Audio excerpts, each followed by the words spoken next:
عاص بن while آیا ہمارے نبی کے پاس اور اس کے ہاتھ میں پرانی ہڈی بالکل نرم ہو گئی، تو اس نے آپ کے سامنے ہڈی کو ایسے مسلا ایسے، تو وہ بالکل سرما بن گئی، تو اس کو پھونک ماری تو ہوا میں اڑ گئی. تو وہ کہنے لگا اے محمد تیرا رب اسے زندہ کرے گا، تیرا رب اسے زندہ کرے گا. تو اللہ تعالیٰ نے فوراً جبریل اتارا کہ اس کم وقت کو بتا،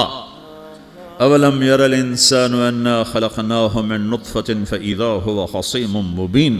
دیکھو اس کو جس کو میں نے گندے پانی سے بنایا آج مجھ سے جھگڑا کر رہا ہے. وضرب لنا مثلا ونسی خلقہ قال من یحیی العظام وہی رمیم، اور مجھ سے دلیلیں مانگتا ہے اور مجھے مثالیں دیتا ہے اور مجھے کہتا ہے اس پرانی ہڈی کو کون زندہ کرے گا جو سرما بن گئی. قل یحییھا الذی انشأھا اول مرہ، بتاؤ میرے حبیب کہ اسے وہ زندہ کرے گا جس نے اسے بنایا اور پیدا کیا تھا. وہ